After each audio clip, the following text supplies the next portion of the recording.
Bismillahirrohmanirrohim, alhamdulillahirobbil alamin wa bihi nasta'in ala umurid dunya wadin. Wassalatu wassalamu ala asrofil anbiya wal mursalin, Sayyidina Muhammadin wa ala alihi wa sobihi ajmain, amma ba'du. Keabsahan nasab Balawi sebagai keturunan Nabi Muhammad, mendapatkan pertentangan dari dalam lingkar Bani Hashim sendiri. Yaitu Sayyid Auda al-Akili, pimpinan Nakoba Asrof al-Akiliyin di Mesir, setelah meneliti pendapat-pendapat yang mengisbat nasab Balawi, serta pendapat-pendapat yang membatalkan nasab Bani Alawi, menetapkan bahwa pendapat yang lebih kuat dan bukan sekedar prasangka, adalah pendapat yang menyatakan bahwa nasab Balawi tidak sah dan batal. Beberapa bukti kerancuan isbat Bani Alawi menurut Sayyid Auda al-Akili adalah sebagai berikut.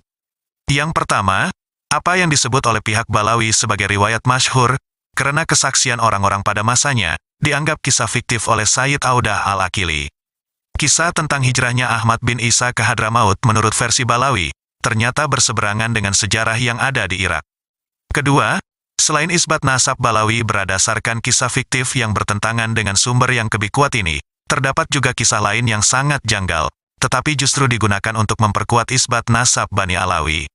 Dan ketiga, saat Ahmad bin Isa tiba di Hadramaut, orang-orang Hadramaut sudah mengakui bahwa beliau adalah Sayyid, tapi keluarga Ahmad bin Isa masih mau memperkokoh.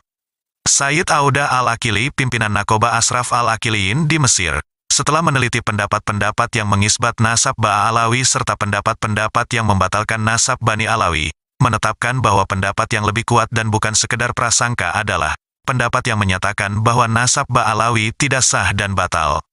Untuk mengetahui secara lengkap bagaimana pernyataan Sayyid Auda al-Akili tentang batalnya nasab Balawi sebagai keturunan Nabi Muhammad, simak tulisan beliau berikut ini, yang sudah kami alih bahasakan ke dalam bahasa Indonesia untuk lebih mudah dipahami. Pembatalan nasab Balawi. Keluarga Ba Alawi, mereka juga disebut Bani Alawi dan keluarga Alawi. Mereka tinggal di Yaman, dan bernasabkan kepada Alawi bin Ubaidullah, bin Ahmed, bin Isa, bin Muhammad, bin Ali al-Uraidi, bin Imam Jafar al-Sadiq. Al-Fahru al-Razi mengatakan dalam kitabnya Al-Shanjaroh al-Mubarakah, bahwa Ahmed bin Isa memiliki 3 putra, yaitu Muhammad, Ali dan Al-Husain. Dia tidak memiliki seorang putra bernama Ubaidullah. Demikian juga, tidak seorang pun ahli nasab yang mutabar yang menyebutkan bahwa Ahmed bin Isa memiliki anak yang bernama Ubaidullah, dan di antara mereka adalah Al-Nasaba ibnu Inaba al-Hasani, dalam kitab Umdat al-Talib. Al-Nasaba al-Sarif ibnu al-Taktaki, dalam kitab Al-Ashili. Al-Nasaba ibnu Muhana al-Obaidili, dalam kitab Al-Tazkirah. Oleh karena itu, silsilah atas keluarga Ba Alawi tidak sah dan tidak benar.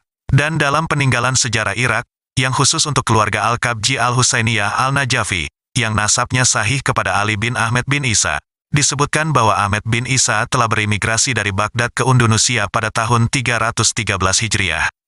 Dari kitab Ansab al-Asyair al-Arabiyah di An-Najaf al-Asrof, oleh Naji Wada al-Saris.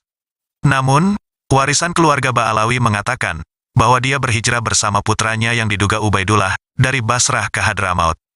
Perlu dicatat, bahwa sumber tertua untuk menyebutkan silsilah Ba Alawi adalah Al-Janadi, yang meninggal antara 730 Hijriah dan 732 Hijriah, dalam kitabnya Suluk fi Tabakat al-Ulama wa Muluk, di mana ia berkata, di antara mereka, Abu Al-Hasan Ali bin Muhammad, bin Ahmad, bin Jadid, bin Ali, bin Muhammad, bin Jadid, bin Abdullah, bin Ahmed, bin Isa, bin Muhammad, bin Ali, bin Jafar al-Sadiq, bin Muhammad al-Baka, bin Ali Zainal Abidin, bin Al-Husain, bin Ali bin Abi Talib. Dan Jadid adalah saudara Alawi, anak-anak dari Ubaidillah menurut warisan keluarga Ba Alawi.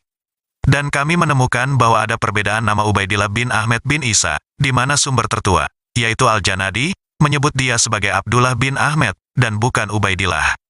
Hal tersebut merupakan sesuatu yang mengejutkan, mengingat ketenarannya yang luar biasa dalam sejarah Yaman pada umumnya, dan sejarah keluarga ini pada khususnya. Peninggalan sejarah Yaman menyebutkan adanya 2 peristiwa keraguan tentang silsilah keluarga Ba Alawi di masa lalu. Yang pertama, di masa Ahmed bin Isa dan putranya yang disangsikan, di mana Syekh Al-Hasawi menyebutkan dalam kitabnya Tasbit Al-Fawad, sebuah narasi legendaris bahwa beberapa orang Yaman meragukan garis keturunan Ahmed bin Isa, sehingga putranya disangsikan tadi, yaitu Ubaidillah, berhaji dengan banyak orang dari Hadramaut, dan dia bertemu dengan sekelompok orang dari Irak dan Basrah. Jadi mereka bersaksi kepadanya tentang kesahihan garis keturunannya. Sehingga seolah-olah beliau adalah seorang yang terkenal dan masyhur, sehingga seluruh penduduk Irak dan Basrah mengenalnya. Maka beliau bertemu dengan sekelompok dari mereka, bukan karena janji, agar mereka mengenalnya dan bersaksi tentang keabsahan garis keturunannya. Padahal para ahli nasab Mutabaroh tidak mengetahui bahwa Ahmad bin Isa memiliki anak yang bernama Ubaidillah. Ahmad bin Isa adalah orang biasa, dan dia tidak memiliki ciri khusus yang membedakan di antara orang-orang Alawi, keturunan Sayyidina Ali, pada khususnya, atau di antara orang-orang pada umumnya. Sejauh semua orang Irak dan Basrah mengenalnya secara khusus, seperti yang disebutkan dalam warisan sejarah Irak, bahwa Ahmad bin Isa telah beremigrasi dari Baghdad, tempat tinggalnya, ke Indonesia, dan bukan dari Basrah ke Hadramaut.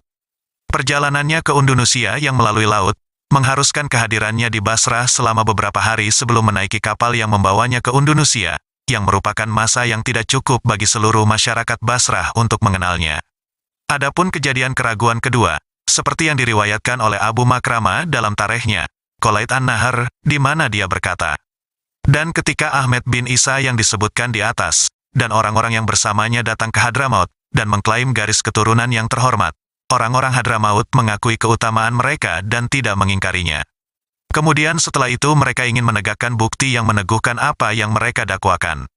Saat itu, ada 300 mufti di Tarim, maka Al-Gamam Al-Muhadis Ali bin Ahmed bin Abi Jadid pergi ke Basrah, dan menetapkan silsilah nasab mereka di sisi hakimnya, dan menyaksikan kesaksian hakim tersebut sekitar 100 saksi yang ingin pergi haji, dan para jamaah haji dari Hadramaut mengawasi saksi-saksi itu. Jadi ketika mereka kembali ke Hadramaut dan menyaksikan hal tersebut, maka orang-orang mengakui garis keturunan yang terhormat itu, dan mereka mengikrar pada keutamaannya dan pelayanan mereka, dan para ulama dan orang-orang saleh berkumpul di situ.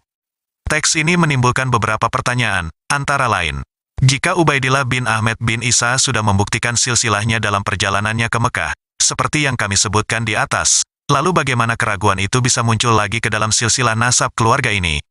Ini berarti bahwa apa yang keluarga Ba'alawi ceritakan dalam warisannya, bahwa Ubaidillah bin Ahmad bin Isa membuktikan keabsahan garis keturunannya dalam perjalanannya ke Mekah, adalah klaim yang jauh dari kebenaran. Karena kita menemukan bahwa setelah puluhan tahun, keluarga yang sama itu dipaksa untuk mengisbat kembali garis keturunannya lagi, dan di depan masyarakat yang sama di mana ia tinggal. Adapun dalil pengisbatan silsilah nasab Ba'alawi oleh Hakim Basrah adalah dalil yang tidak jelas, karena bagaimana Hakim Basrah mengetahui silsilah nasab mereka, padahal keluarga Ahmad bin Isa tetap tinggal di Irak dan Syam, sementara dia tidak tahu bahwa ada putra Ahmad bin Isa yang bernama Ubaidillah atau Abdullah, seperti dalam riwayat sebelumnya. Kami telah menyebutkan bahwa para ahli nasab yang mutabaroh menyebutkan nama putra-putra Ahmad bin Isa, dan di antara mereka tidak yang bernama Ubaidillah yang disangkakan. Teks tersebut juga menyebutkan bahwa banyak orang menuntut kembali kebenaran nasab orang yang disangkakan tadi kepada Hakim Basrah, dan mungkin alasan yang telah kami sebutkan tadi menjelaskan alasannya. Adapun 100 orang yang bepergian bersamanya untuk berhaji, teks tidak menyebutkan bahwa mereka bersaksi tentang keabsahan nasabnya, tetapi mereka bersaksi atas keputusan hakim yang mensyahihkan nasab orang itu. Jadi itu adalah satu kesaksian saja, yaitu kesaksian hakim. Dan seperti yang kami sebutkan, kesaksian hakim tidak memiliki nilai nyata.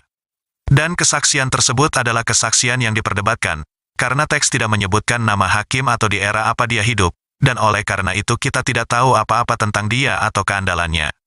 Narasi tersebut menunjukkan bahwa ada keraguan sejarah seputar silsilah nasab Ba'alawi dari orang Hadramaut, dan tidak bermanfaat sama sekali untuk mensyahihkan silsilah nasab ini. Sesungguhnya klaim silsilah nasab Al-Husaini ke Ba'alawi saat ini meluas kembali ke abad ke-8 Hijriah, karena kami tidak menemukan penulis yang dapat dipercaya, yang menyebutkan dugaan bernasabnya Ba'alawi kepada Husain sebelum abad ini. Ini adalah klaim yang sangat terlambat, karena kita telah tahu bahwa Ahmad bin Isa, di mana mereka, Ba'alawi, bernasabkan kepadanya, hidup di abad ke-4 Hijriah.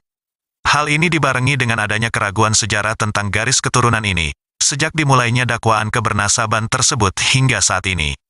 Dan kami sebelumnya telah berhenti di silsilah nasab ini untuk masalah-masalah yang sifatnya praduga. Tetapi setelah meninjau secara ekstensif ucapan dan bukti dari pihak yang mengisbat nasab silsilah Ba'alawi dan ucapan pihak yang menolaknya, kami menemukan bahwa yang paling kuat dan terjauh dari dugaan, dan yang paling dekat dengan pendekatan para ahli nasab terdahulu, adalah pernyataan ketidaksahihan dan ketidakabsahan silsilah ini.